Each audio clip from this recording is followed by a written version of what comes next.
आपने पागल बाबा सुना है नाम? पागल बाबा मंदिर है, बहुत बड़ा मंदिर है। मैं भी बचपन में गया था अंदर, अभी तक मेरे को भी जाने का नहीं मिला अवसर। पागल बाबा मंदिर, उनकी बारे में सुना, बंगाल के महात्मा थे। उनका नाम तो कुछ और था, पर दुनिया वृंदावन के ब्रजवासी उनको पागल बाबा बोलते थे। क्यों? वो चेंटी को भी प्रणाम करते थे। सामने से चेंटी निकल जाती, जय हो, प्रणाम करते। छोटे बालक आ जाते उनके चरण छूते, मैया बूढ़ी आ जाती उनके पांव छूते, कोई भी दिख जाता सबको प्रणाम करते। एक बार सूकर निकला सामने से, नाली में से, उसी को प्रणाम करने, जय हो वराह भगवान की प्रणाम।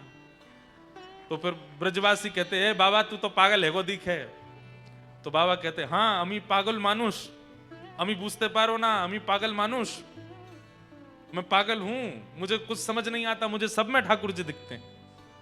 और वहीं वृंदावन के शतक में लिखा है, यत्र प्रविष्टो सकलोपि जंतु आनंद सच्चित घनताम उपैति।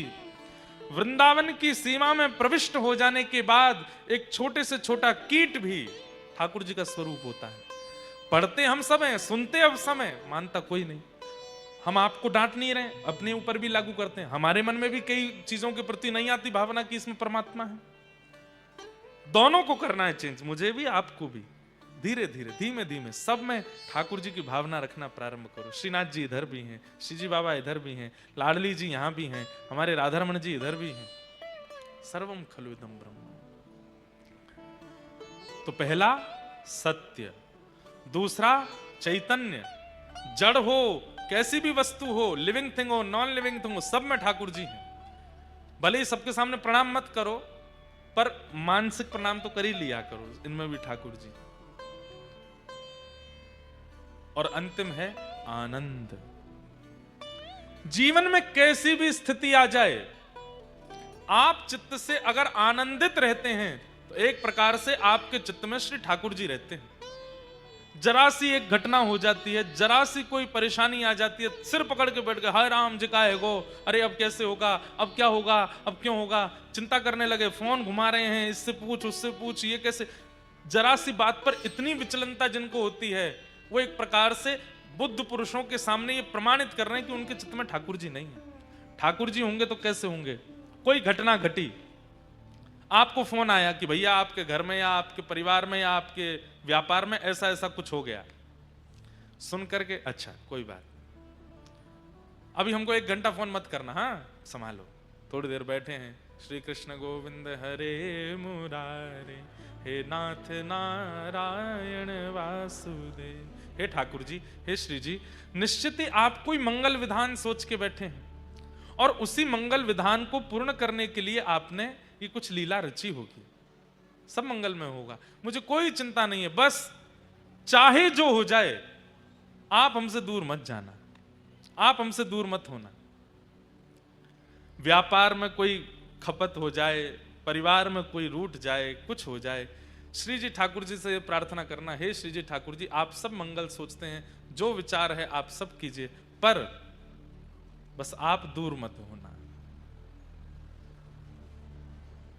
बिल्कुल निश्चिंत रहो, कोई दिव्य महापुरुष हैं, आए हैं कथा सुनना, बस इनको भी पंखे का तो पता ही हो।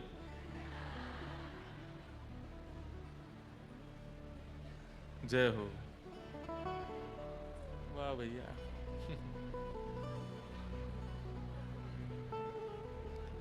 उनको आनंद तो बहुत आ रहा है, गए परिक्रमा लगा के। तो मैं क्या बता रहा था, कहां था, जल्दी बताओ। आनंद, गुजरात में भी एक जगह ना आनंद। हर परिस्थिति में प्रसन्न रहे। ठाकुर जी को पकड़ा तो आपका मन व्यापार में भी लगेगा, परिवार में भी लगेगा, पैसा में भी लगेगा, रोटी में भी लगेगा, विदेश घूमने में भी लगेगा, देश घूमने में भी लगेगा, अच्छा पहनने में भी लगेगा। आपने ठाकुर जी को पकड़ा तो और जगह भी मन लगेगा, पर अगर ठाकुर जी ने आपको पकड़ लिया और कहीं मन नहीं लगेगा। फिर वस्त्र वो नहीं पहनोगे जिससे सब रीझ है, कुछ भी पहना दो तन ढकना ही है, कैसे भी पहना दो, कुछ भी खवा दो पेट भरना ही है, बस प्रसाद होना चाहिए। कहीं भी ले चलो जाना ही है, बस वहां ठाकुर जी का अनुभव होना चाहिए। ठाकुर जी ने अगर आपको पकड़ लिया तो और कहीं मन नहीं लग सकता, सब जगह से मन हट जाएगा। तो ये भी एक प्रमाण है कि अगर सब जगह मन लग रहा है तो अभी तक ठाकुर जी ने नहीं पकड़ा है। सब जगह आनंद आ रहा है, सब जगह सुख मिल रहा है, सब जगह बढ़िया लगता है। अन्यथा मत समझिएगा, हम अपनी प्राइवेट बात ज्यादा बताते नहीं, पर कई लोगों के मन में विश्वास हो जाए इसलिए बताते हैं। हमको ब्याह शादियों में जाना अच्छा नहीं लगता, पता नहीं क्यों। और मैं बहुत, हमारी माताजी पिताजी सबको पता है घर में, मैं विवाह शादियों में कैसे जाना पड़ता है कभी कभी। मैं तो खुद डरता हूं, खुद के ब्याह में कैसे जाऊंगा।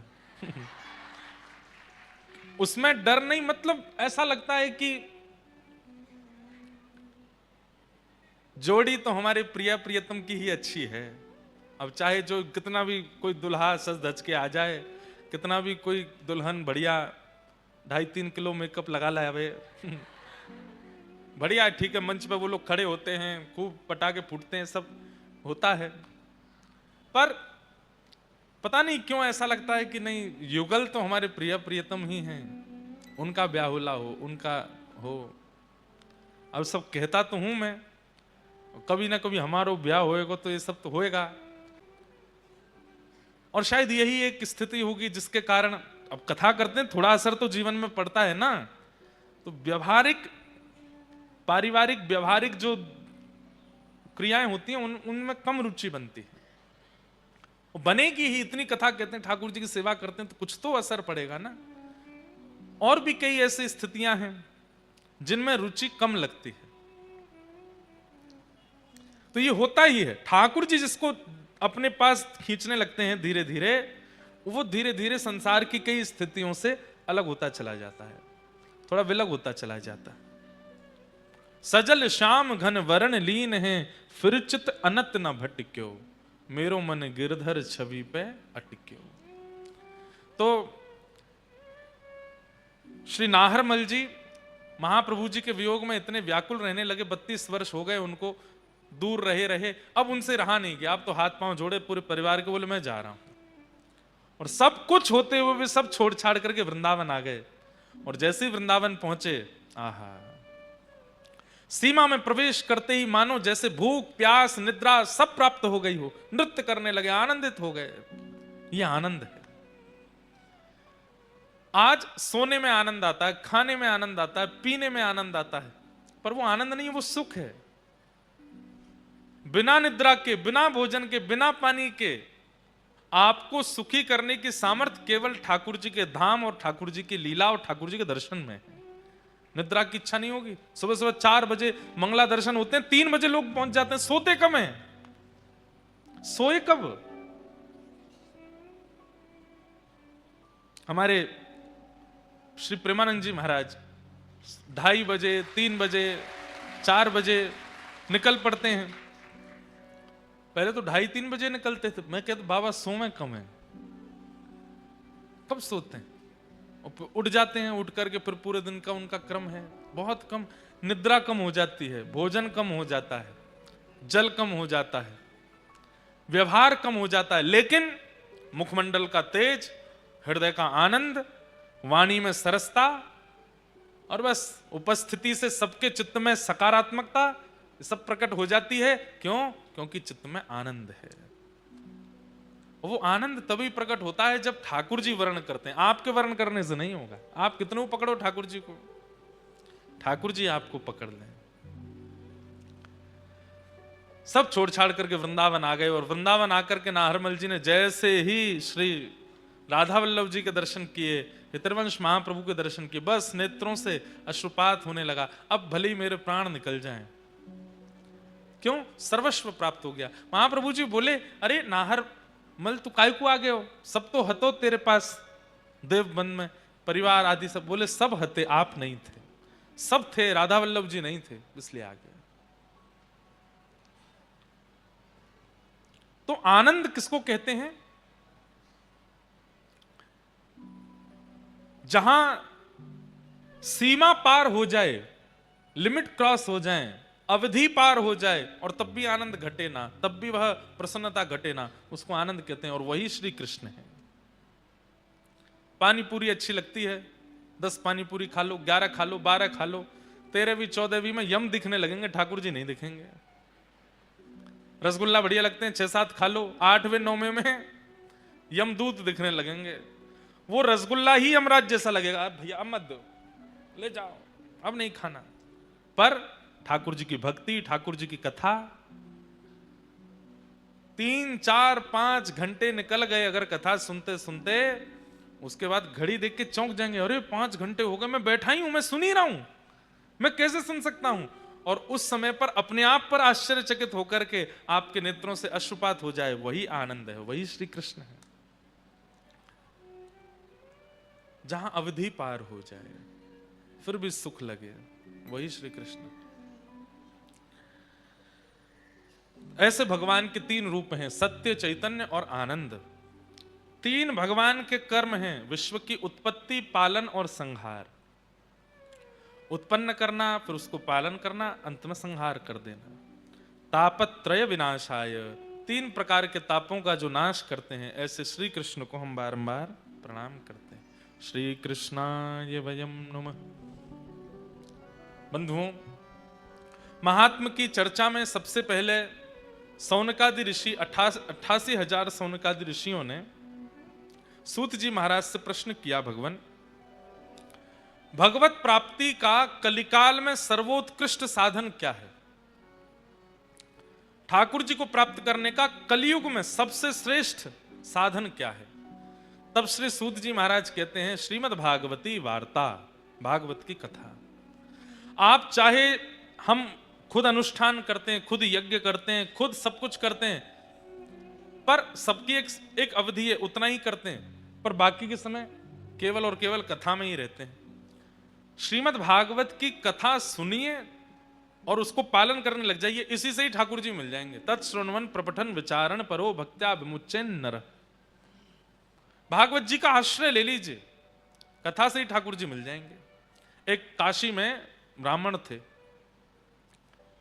बचपन से ही उनको भागवत जी पढ़ने का शौक लग गया। बताओ, ऐसे शौक लगे तो कितना अच्छा। वही भागवत जी हैं, लेकिन एक आश्चर्य की बात है, हर बार भागवत जी का अध्ययन करने में आपको नहीं लगेंगे। ये भागवत जी का आधुनिकता है। जितनी बार आप सुनोगे, जितनी बार आप पढ़ोगे, जितनी बार आप अध्ययन करोगे, उतनी बार भागवत जी नवीन हो जाती हैं। पुरा अपि नवम इति पुराणम, इसीलिए पुराण है। और पुराण भी नहीं है, महापुराण है। तो काशी में एक विद्वान रहते थे, बचपन से उनको भागवत जी पढ़ने का शौक लग गया। अब तो ऐसा शौक लगा, उठते बैठते चलते फिरते बस उनको यही लगता मैं कहीं एक आसन लगा के बैठ जाऊं, भागवत जी पढ़ूं। परिवार के बच्चों के साथ खेलने भी जाते तो बच्चे खेलते, वो बैठ के अपने भागवत जी पढ़ते रहते। सब लोग गंगा स्नान के लिए जाते, वो गंगा स्नान करके तुरंत भागवत जी पढ़ने लगते। सब ब्याह में गए, वो पीछे बैठ के भागवत जी पढ़ते रहते। इतना भागवत जी के प्रति आदी हो गए कि कोई और कामकाज उनको भाता नहीं था। घर वालों ने कहा ब्याह करा दो इसका, अपने आप बुद्धि ठिकाने आ जाएगी। कोई काम नहीं करता, धंधा नहीं करता, पूरे दिन ये किताब सी पढ़ता रहता है। किताब नहीं है, साक्षात कृष्ण है भागवत जी। घर वालों ने विवाह करा दिया। विवाह के बाद भी वही बात है ना, ठाकुर जी जिसको पकड़ लें वो कैसे भी नहीं बदलेगा। विवाह के बाद भी भागवत जी को नहीं छोड़ा। रात्रि में नींद खुल जाती है तो उठ के हाथ मुंह धो के आचमन करके भागवत जी पढ़ने लगते हैं। सुबह उठते हैं तो भागवत जी पढ़ते मिलते हैं, दोपहर में तो भागवत जी। पत्नी भी कुछ दिन तो सहती रही, उसको भी लगा ये कुछ करते धरते नहीं। एक दिन पतिदेव से कहा, गृहस्थ आश्रम में आ गए हैं, थोड़ा कुछ कार्य धंधा भी किया कीजिए। देवी हम आपसे एक सत्य बात कहें। बोले क्या? हम और सब कामों में नालायक हैं, नहीं कर पाएंगे। आप देख लो, कुछ आपको भाई तो कर लो घर चलाने के लिए, हमसे नहीं होगा। आजकल की कन्या होती तो छोड़ के चली गई होती, पर पुराने भारत के बोले अब क्या करें, हम ही कुछ करते हैं। तो वो घर घर जाती, भोजन बनाती और उससे जो वेतन मिलता उससे घर चलता था। पतिदेव कुछ नहीं करते। चलने लगा घर, 2-3 बालक भी हो गए, लेकिन भागवत जी के प्रति मोह घटा नहीं।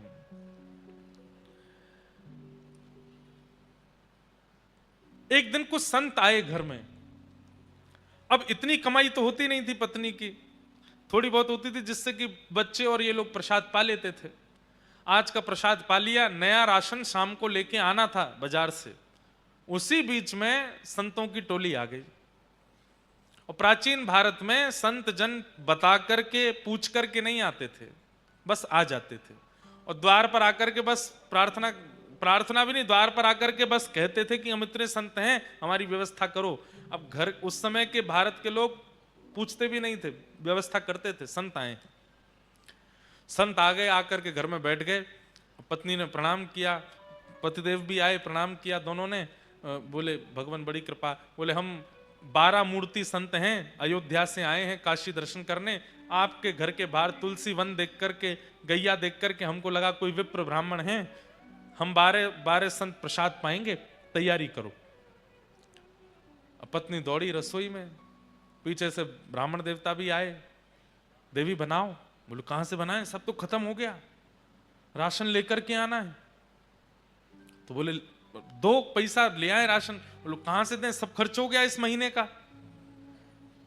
इस महीने की पगार अभी मिली नहीं, कल मिलेगी, फिर राशन आएगा, फिर बनेगा।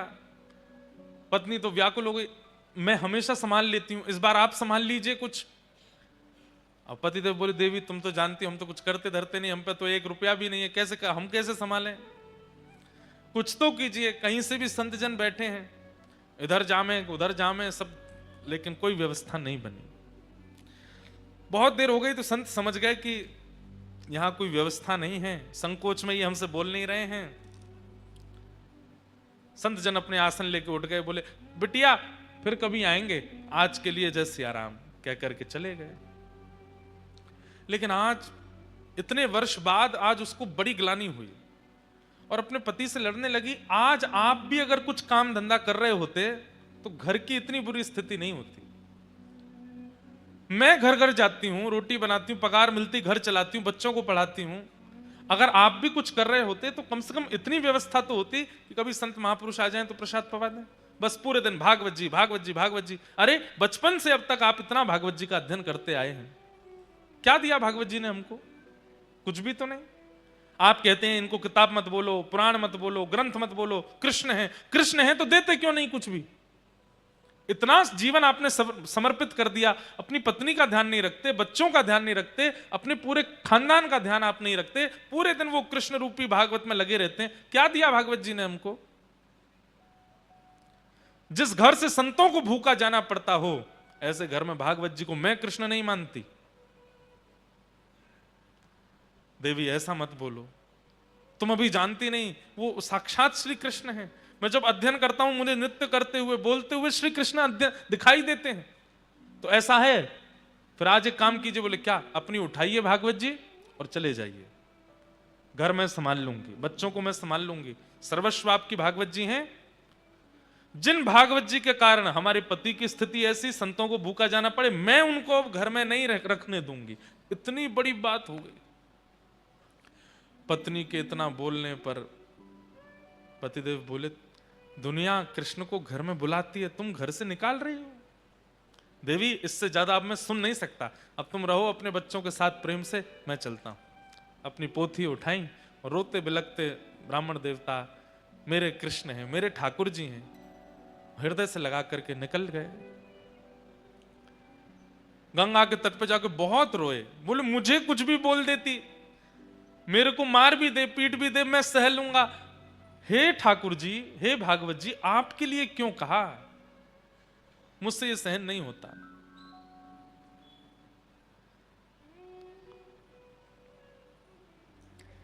प्रबल प्रेम के पाले पड़कर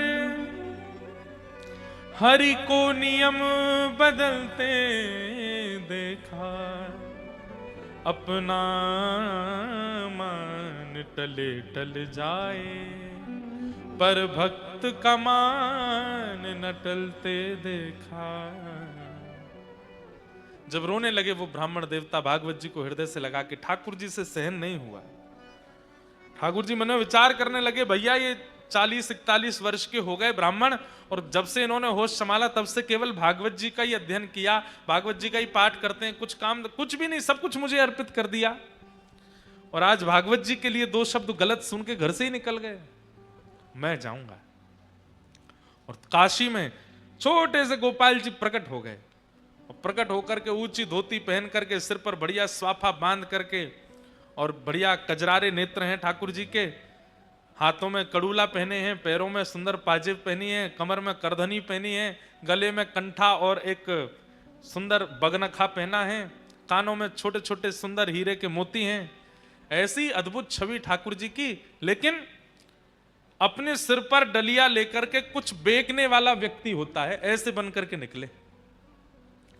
लेकिन सब इनको देख करके आश्चर्यचकित हो रहे हैं। क्यों? बोले भैया रोड पर कुछ सामग्री देने वाले व्यक्ति के रूप में इतना आकर्षण, वस्त्रों में इतना आकर्षण, चाल ढाल में इतना आकर्षण, ये तो बिल्कुल ललित गति, टेढ़ी मेढ़ी सी चाल, और ऐसे सुंदर सिर पर डलिया लेकर के, और बढ़िया स्वाफा सिर पर बांध के, एक स्वाफा कंधा पर डाल के पसीना पहुंचते भय और चल रहे हैं।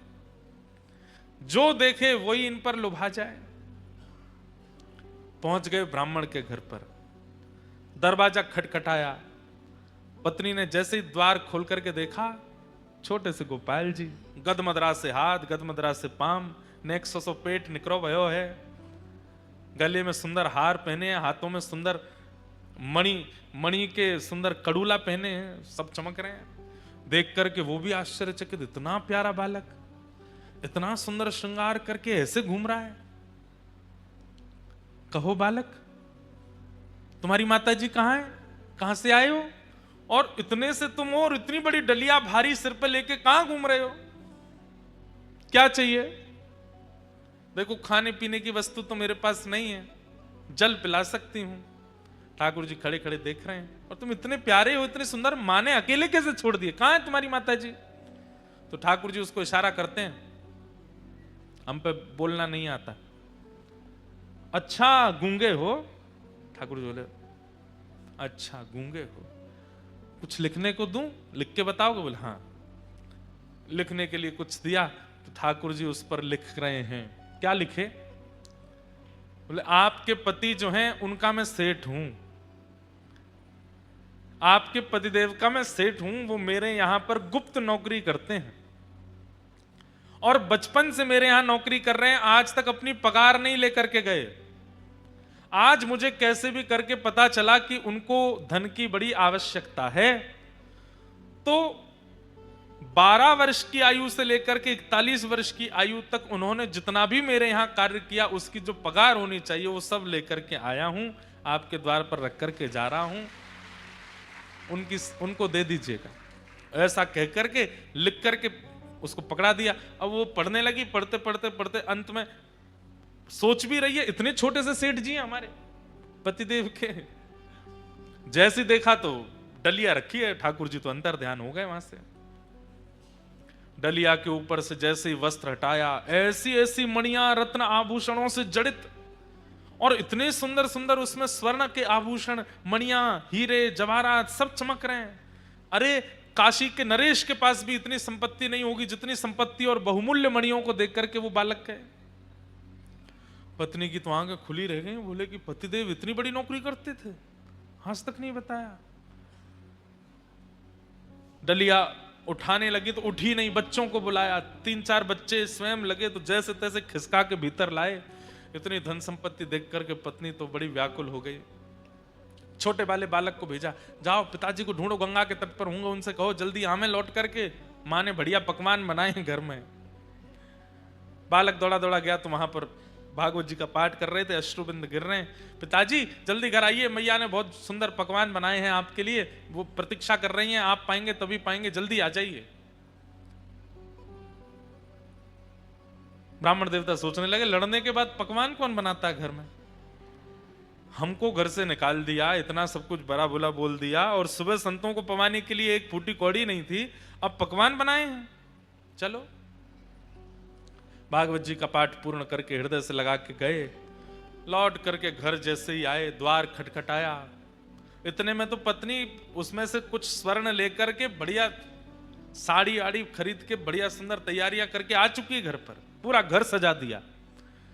जैसे ही द्वार खुला, अपनी पत्नी को इतने सुंदर भेष में देख करके ब्राह्मण देवता, अच्छा गलती से आ गया हूँ, कोई और घर है, शायद आगे वाला होगा। पत्नी बोली, अरे यही मैं ही हूं, कहां जा रहे हैं? देवी तुम हो? इतनी गोरी पहले तो नहीं लगी थी, इतना बढ़िया वस्त्र पहले तो नहीं पहना, कहां से आया? बच्चे आए निकल करके, वो भी बढ़िया सुंदर सुंदर धोती कुर्ता पहन के, तो बच्चों को देख के बोले ये कहां से लाए हो? मैं तो आज इतने वर्ष हो गए, एक एक दो कुर्ताओं में पूरा जीवन निकाल दिया, कैसे आया भाई? ये कौन करके गया ये सब? पत्नी बोली ज्यादा होशियार मत बनिए, सारी पोल पट्टी खुल गई है आपकी। बोले क्या पोल पट्टी? बोले आपकी नौकरी वोकरी के बारे में सब पता चल गया हमको। पतिदेव बोले कौन सी नौकरी, हम कुछ नहीं करते। अच्छा आओ भीतर आओ। भीतर ले जाकर के डलिया रखी थी कमरे में, खोल के दिखाया, देखिए रत्नों की चमकाहट देख करके बोले देवी कहां से चोरी करके लाई हो? बोले चोरी नहीं करके लाई हूं, आपका मालिक आया था, गूंगा मालिक। और एक बात बताइए, इतना छोटा, हमारे बच्चों से भी छोटा था वो, उसको मालिक, लेकिन क्या सुंदर उसका वर्ण, आहा क्या कड़ूला पहने थे, सिर पर क्या सुंदर पाग बंधी थी, उस पर मोती के हार, गले में कंठा, कौंधनी, पैरों में पाजेब, थोड़े थोड़े नील वर्ण के सा अंग। अब ये पत्नी बोलती जाए और पत्नी, ठाकुर जी का चिंतन पतिदेव के चित्त में आ रहा है कि निश्चित ठाकुर जी आए। देवी तुम्हें कैसे पता? उन्होंने बताया। बोले को लिख के दे के गए हैं। जब बोले मुझे दिखाओ कहां लिखा है। पर्चा दिया तो पत्र देखा, उसमें जितनी लिपियां थी वो लिपियां देखते देखते वो आपस में मिलने लगी, और मिलते मिलते मिलते मिलते वो समस्त लिपियां एक आकृति बनाती हैं, और उस आकृति में नन्हे से गोपाल जी सिर पर डलिया रखे ऐसे खड़े हैं, वो एक आकृति प्रकट हो जाती।